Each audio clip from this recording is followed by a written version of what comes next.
सर्वांना, मी मनीषा आपल्या चॅनलमध्ये तुमचं खूप स्वागत करते। आज व्हिडिओला सुरुवात दुपारीच करते। सकाळपासून काही तुमच्याशी शेअर केलं नाही, म्हटलं तर चला व्हिडिओला सुरुवात करूया। मगाशीच एक पार्सल आले माझं, ते मला तुमच्याशी शेअर करायचं आहे। हे बघा, हे पनीर मेकर मागवले मी मिशोवरून। हे असं आहे, दिसताना त्या फोटोमध्ये आपल्याला मोठं दिसतंय, परंतु साईज छोटी। हे 230ला मला 230ला बसले। बघूया आता, वापरून बघून मग सांगते तुम्हाला। कोणाला मागवायचं असलं तर चालेल। आता आजकाल न्यूजमध्ये आपण ऐकत असतो की पनीरमध्ये कितीतरी भेसळ आहे। शुद्ध दुधाचं पनीर बाजारात मिळणं खूप कठीण आहे। तर असं मी कायम घरीच पनीर बनवत असते। आमचं दूधही घरचं असतं, त्यामुळे मी घरीच बनवत असते पनीर। आणि हे पनीर मेकर मला खूप उपयोगाचं पडणार होतं, म्हणून मी ते ऑनलाईन मागवलं।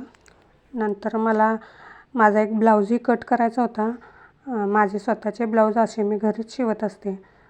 आता बाहेर बघतो की आपण शिलाई ब्लाऊजांची कितीतरी वाढलेली आहे। तर माझा ब्लाऊज असा मी घरीच शिवत असते, बाहेरची काही घेत नाही, पण माझा घरीच शिवत असते। बऱ्याच माझ्या ताई मैत्रिणी असे घरगुती शिलाई काम करून इन्कम करत असतील, पण खरं सांगू का, ह्याला ही खूप मेहनत लागते। ज्या ताई असा शिवणकाम व्यवसाय करत असतील ना, त्यांचं मला खरंच खूप कौतुक वाटतं, कारण हे काम खूप किचकट असतं। आता कुठलंही काम करायचं म्हटलं तर मेहनती आलीच, मेहनतीला काही पर्याय नसतो। मी काय करते, जसा कामातून दुपारचा वेळ मिळेल त्यावेळेला कट करून ठेवते आणि परत आपल्याला जसं कामातून वेळ मिळेल तसं तो मी शिवत असते। आधी मी काय करते, पेपरवर मेजरमेंट घेऊन पेपरचं पॅटर्न कट करते आणि नंतर तो पॅटर्न कपड्यावरती ठेवून ते कट करत असते, ती जेणेकरून मेजरमेंट चुकायला नको। बाहेरचे कुणाचे ब्लाऊज शिवायला घेतले की ते बरोबर येईल का नाही येईल, चुकणार तर नाही, असं भीती वाटत राहते मनात, आणि त्यातून ते ब्लाऊज माझ्याकडून बिघडतोच। त्यामुळे मी बाहेरचे काही घेत नाही, पण असा माझा घरच्या घरी मी माझा ब्लाऊज शिवत असते।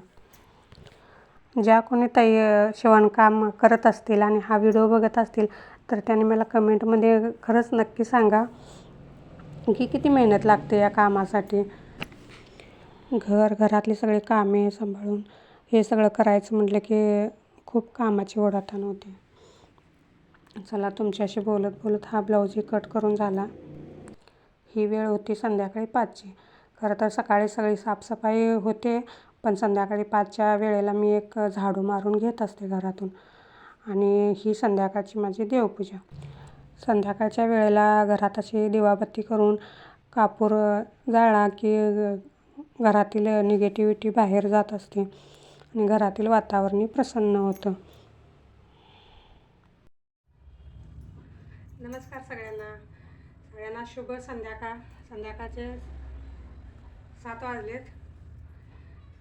देवपूजा वगैरे सगळी बाकीची कामात आवरलेत। आता मला करायचं स्वयंपाक। चला तर स्वयंपाकात काय काय करणार आहे हे सगळं मी तुमच्याशी शेअर करते। इकडे मी भातासाठी कुकर लावला आणि थोडे शेंगदाणे भाजून घेतले। तसं तर मी शेंगदाणे भाजून एक 8-10 दिवसाचा कूट करून बरणीत भरून ठेवत असते, परंतु तो संपला होता, म्हणूनच मग थोडे शेंगदाणे काढले आणि ते भाजीसाठी मी भाजत होते। इकडे वांग्याच्या फोडी करून घेतल्या। वांग्याची मला पातळ रसभाजीच करायची होती, म्हणून अशा फोडी चिरून घेतल्या। कढईमध्ये तेल ठेवलं आणि तेल कडू दिलं। जिरे मोहरी घालून लसूण ठेचून घेतला होता, तोही घालून घेतला।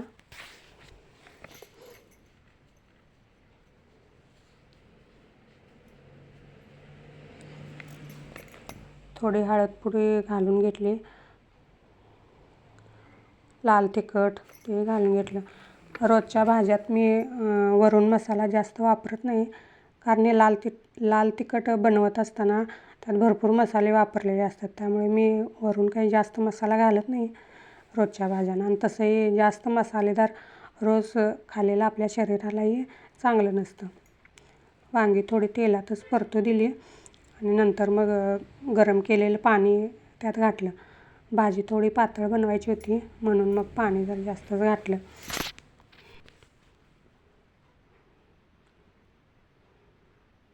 चवीनुसार नंतर मीठही घालून घेतलं त्यात आणि शेंगदाण्याचा कूटही घालून घेतला.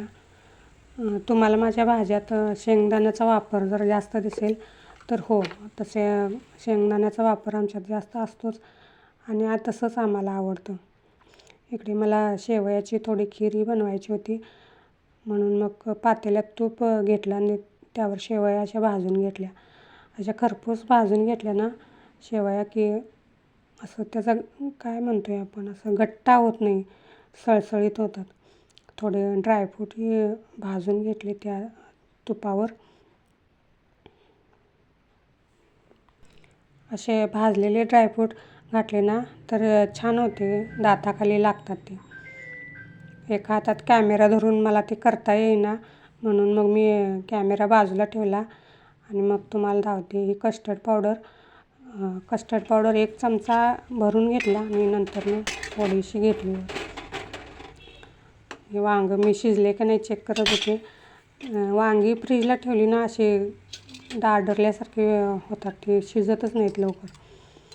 तेच मी चेक करत होते. हे बघा पेस्ट असं थंड दूध घालून ते पेस्ट करून घेतली की जेणेकरून त्याच्या गुठळ्या नको व्हायला म्हणून. नंतर साखरही घालून घेतली. साखर हे आपल्याला कसं गोड आवडतं त्यानुसार घालायचं. ही खीर मी दुधातच बनवत आहे. खूप छान लागते अशी खीर. दुधाला थोडी उकळी येऊ दिली. मग नंतर हे भाजलेल्या शेवया, ड्रायफ्रूट्स हे घालून घेतले. थोडंसं त्याला शिजू दिलं आणि नंतर कस्टर्ड पावडरची केलेली पेस्ट त्यात घातली. कस्टर्ड पावडरमुळे खिरीला एक दाटसरपणा येतो आणि फ्लेवरही खूप छान लागतो. ही कस्टर्ड पावडर आपल्याला 2-3 फ्लेवरमध्ये मिळते.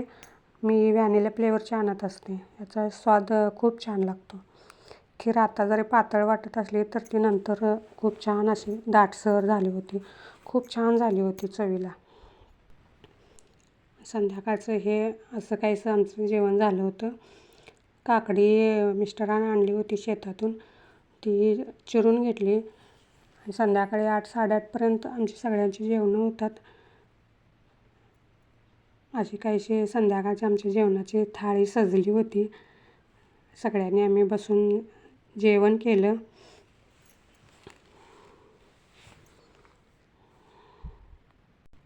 तुम्हाला आजचा माझा स्वयंपाक कसा वाटला तेही सांगा.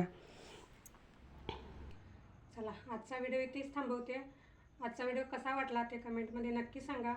व्हिडिओ आवडला तर व्हिडिओला लाईक नक्की करा आणि चॅनलवर नवीन असाल तर चॅनलला सबस्क्राईब करायला अजिबात विसरू नका. भेटू पुढच्या व्हिडिओमध्ये. तोपर्यंत छान राहा, मस्त राहा आणि आनंदी राहा.